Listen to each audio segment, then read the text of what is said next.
Con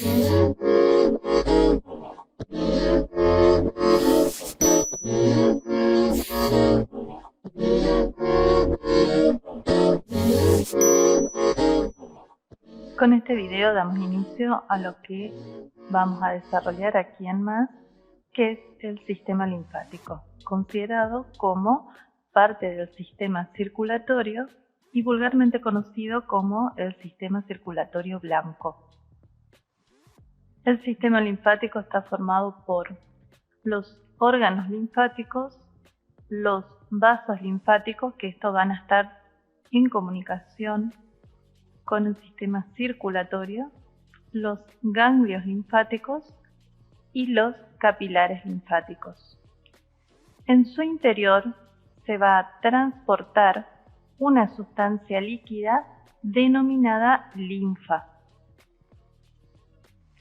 La linfa es un trasvasado que escapa de los vasos sanguíneos y en su interior puede llevar sustancias alimenticias como son, por ejemplo, las proteínas plasmáticas y sustancias como, por ejemplo, las grasas provenientes del proceso de absorción indirecta que se da en el intestino delgado.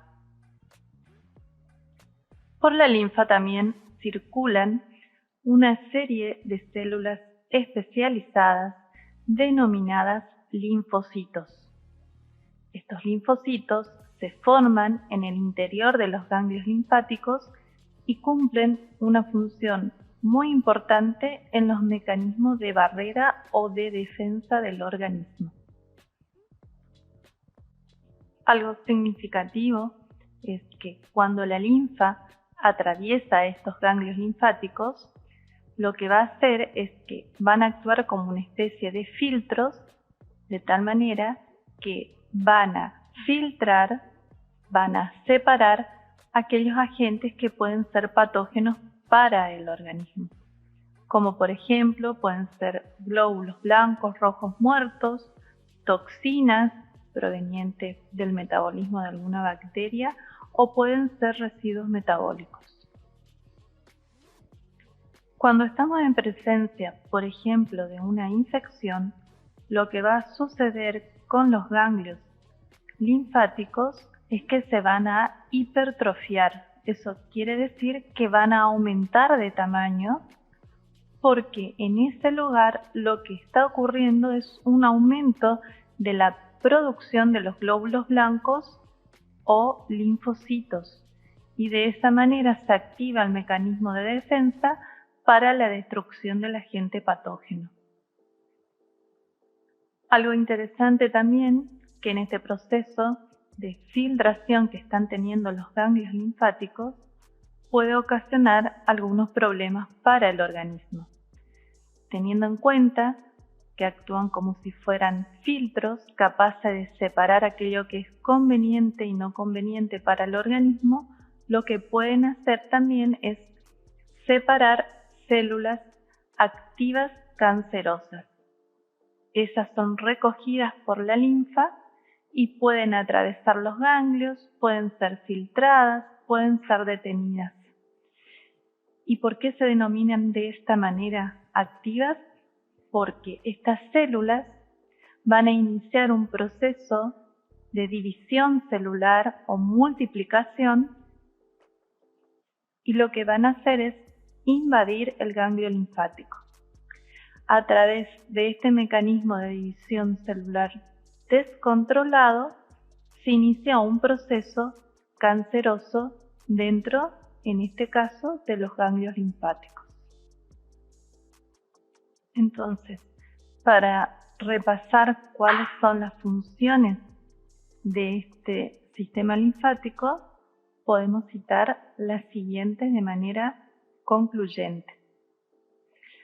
Por un lado, lo que va a hacer es una función nutritiva, por ejemplo, aquellas que están vinculadas al transporte de las proteínas plasmáticas, como por ejemplo la globulina o la albúmina, también de lípidos, que son aquellos que son absorbidos por el intestino graso, y a través de un mecanismo de absorción indirecta, a través de unos denominados vasos quilíferos, van a ser transportados al hígado.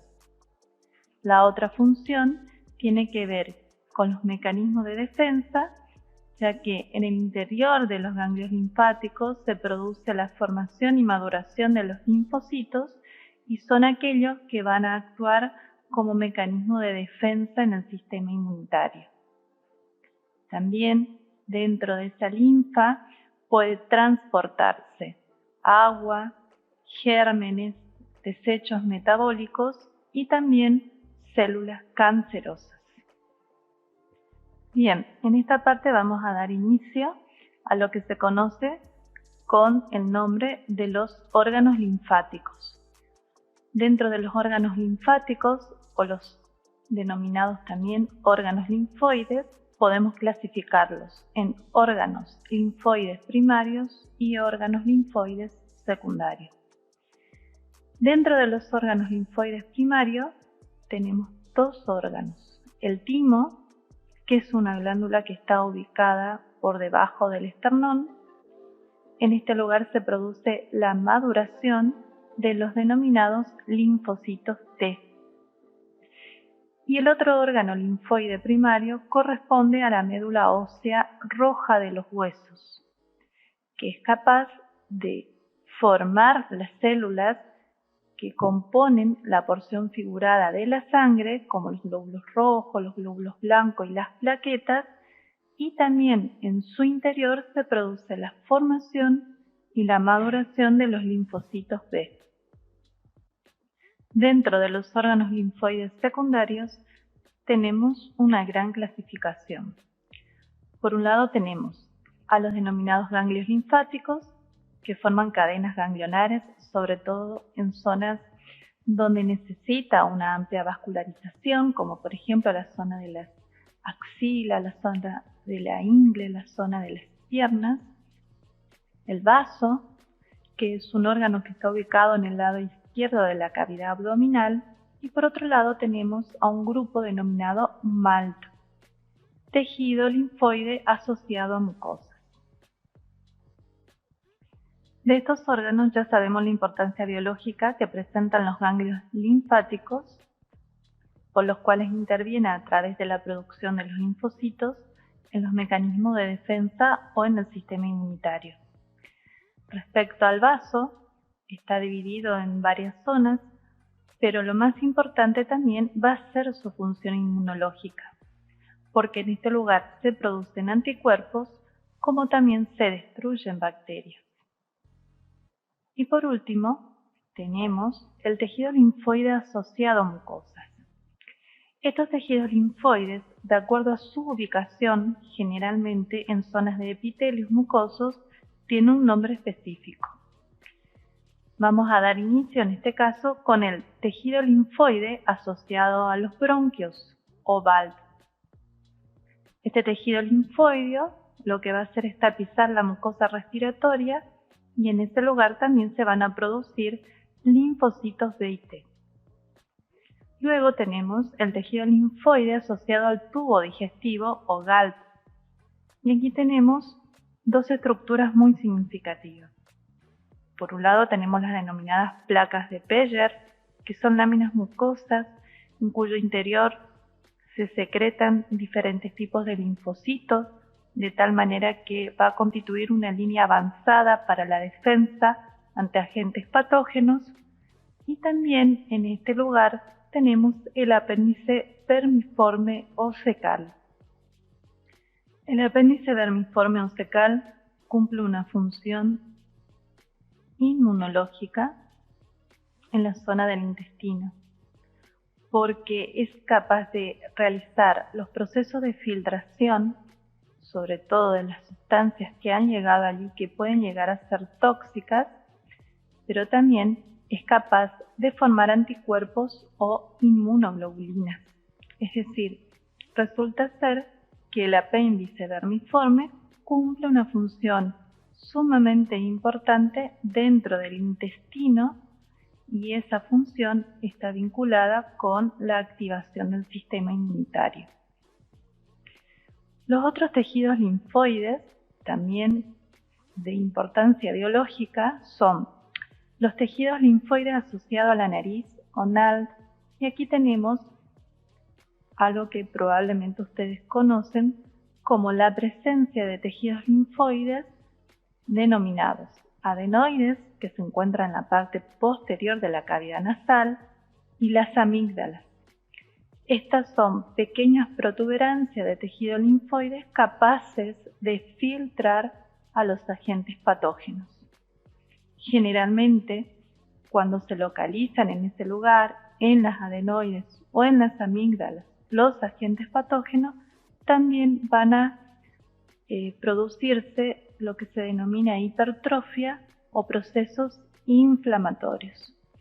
Cuando son recurrentes las infecciones, estas adenoides o estas amígdalas están hipertrofiadas, están agrandadas, por lo cuales se recomienda su extracción a través de una cirugía programada.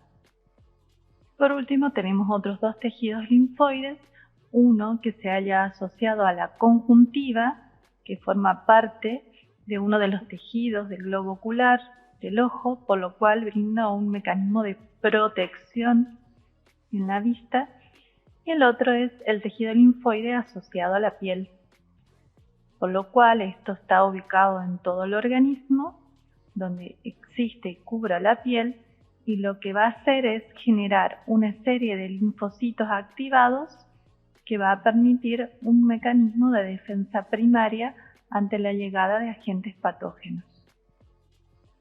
Respecto a los vasos linfáticos, tenemos que entender que son conductos por los cuales donde va a circular la linfa y son muy similares a las venas. Dentro de su estructura está conformada por tejido conjuntivo y también presentan válvulas en sus paredes que van a evitar o van a impedir el retroceso de la linfa. Estos capilares linfáticos van a estar conectados con los capilares linfáticos. Y en nuestro organismo se presentan dos vasos linfáticos principales. Por un lado tenemos el conducto linfático derecho, que lo que va a hacer es recoger la parte de la linfa de la parte superior del cuerpo, y por otro lado el conducto linfático torácico, que va a recoger la linfa del lado izquierdo del cuerpo. Ambos conductos linfáticos van a desembocar en el torrente sanguíneo para que nuevamente esa circulación sea recuperada hacia la vena cava superior y luego continúe con su circuito circulatorio hacia el corazón. En esta figura se pueden apreciar los otros componentes que ya estamos hablando del sistema linfático, que son los denominados ganglios linfáticos, que van a constituir cadenas ganglionares muy significativas, sobre todo acá en la zona de la axila, en la zona de la ingle, en las piernas. Y por otro lado, tenemos a los capilares linfáticos. Estos capilares linfáticos sí se van a distribuir por todo el organismo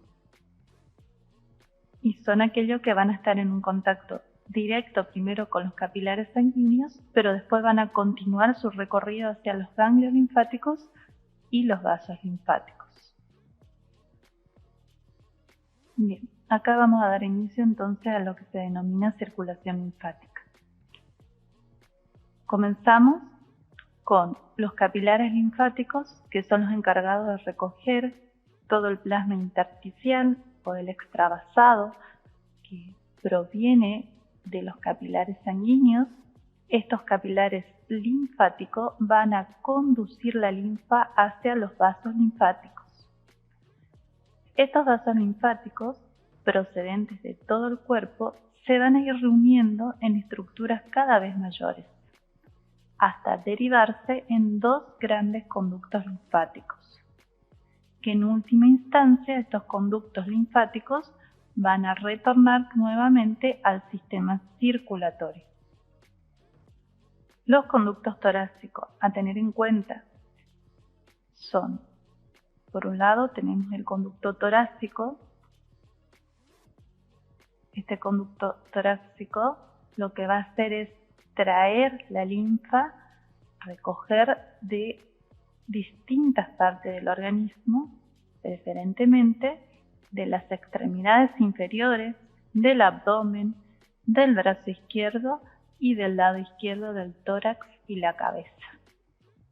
Entonces, este conducto torácico recoge la linfa de estas partes del organismo. El otro conducto linfático corresponde a la gran vena linfática y va a recoger la linfa del lado del brazo derecho y del lado derecho de la cabeza y del tórax. Y por último, esta linfa va a ser conducida a la vena subclavia, que es una vena correspondiente al sistema circulatorio. La vena subclavia derecha, acá tenemos la vena subclavia izquierda, y después tenemos las venas yugulares, derecha e izquierda. Estas venas subclavias entonces van a retornar la linfa al sistema circulatorio, que en definitiva estas venas subclavias van a desembocar en la vena cava superior y de esta manera van a dar continuidad al mecanismo de la circulación sanguínea por el corazón.